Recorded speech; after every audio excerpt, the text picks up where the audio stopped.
दिल्ली सल्तनत का 320 साल का दौर, ये एक ऐसा वक्त था जहां दिल्ली के तख्त के लिए एक लगातार खूनी संघर्ष चलता रहा। एक ऐसा दौर जहां सत्ता के लिए खून के रिश्ते भी कोई मायने नहीं रखते थे। तो सवाल यही उठता है कि आखिर ऐसा क्या था दिल्ली में?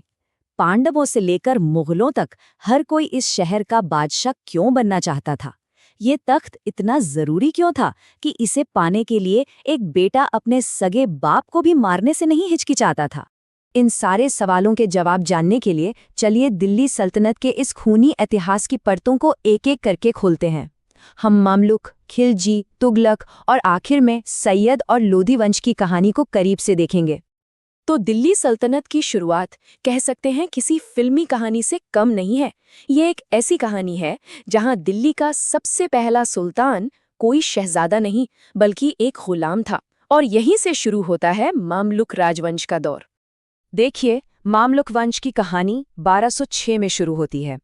इस दौर में हम देखेंगे कि कैसे गुलामों ने सल्तनत की नींव रखी, कैसे एक महिला सुल्तान ने इतिहास बनाया और कैसे एक क्रूर शासक ने डर के बल पर हुकूमत की, जो आखिरकार 1290 में जाकर खत्म हो गई। तो दिल्ली का पहला सुल्तान कुतुबुद्दीन ऐबक असल में मोहम्मद गौरी का गुलाम था। वो इतना दरियादिल था कि लोग उसे लाख बख्श कहते थे। उसने ही दुनिया भर में मशहूर कुतुब मीनार का काम शुरू करवाया था।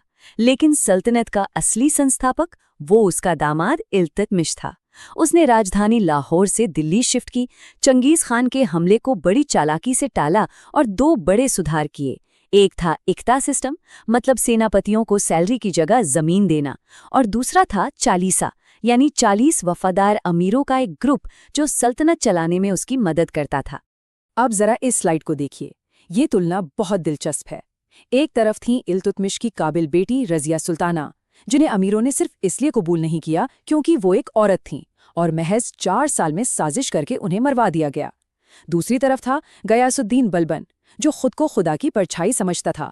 उसने इल्तुतमिश की बनाई चालीसा को ही जड़ से उखाड़ दिया, क्योंकि उसे डर था कि ये 40 अमीर मिलकर उसके खिलाफ साजिश कर सकते हैं।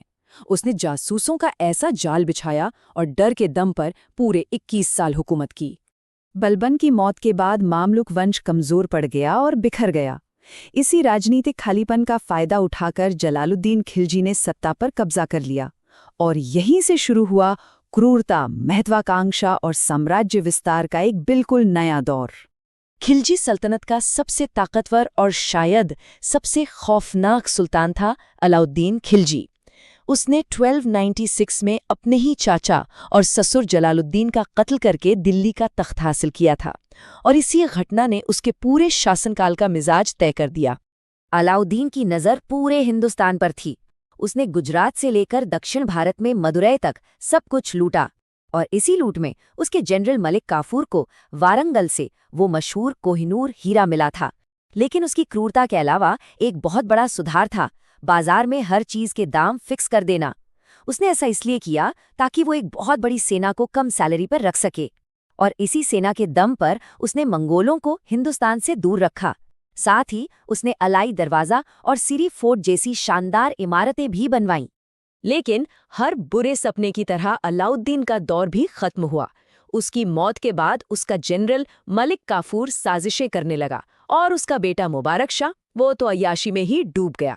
कहते हैं कि वो महल में बिना कपड़ों के घुमा करता था। जल्द ही 1320 में उसका भी कत्ल हो गया, और खिलजी सल्तनत का नामो निशान मिट गया। खिलजियों के बाद दिल्ली पर सबसे लंबे समय तक, यानी पूरे 94 साल तक राज करने वाला वंश आया, तुगलक वंश।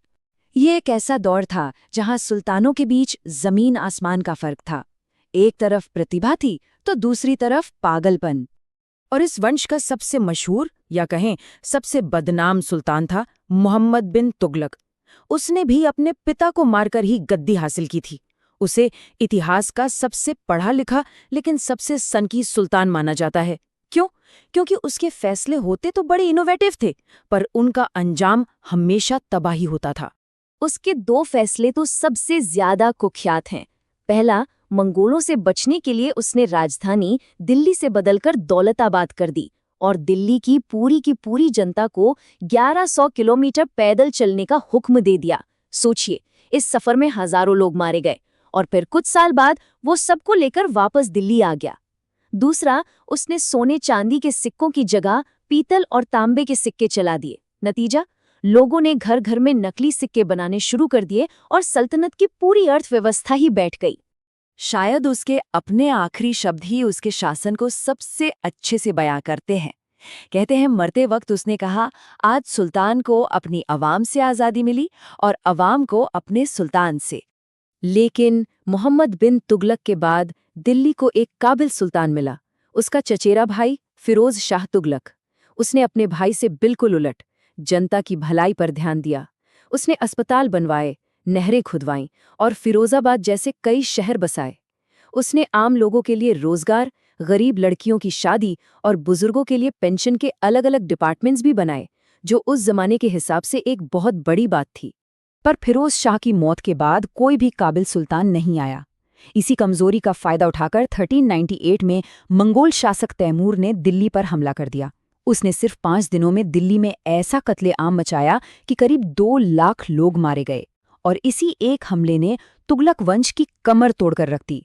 तैमूर दिल्ली का शासन अपने गवर्नर खिज़्र खान को सौंपकर वापस चला गया, और यहीं से दिल्ली सल्तनत के पतन का, उसके ढलने का दौर शुरू हुआ, जिसमें 2 वंश आए, सैयद और लोधी।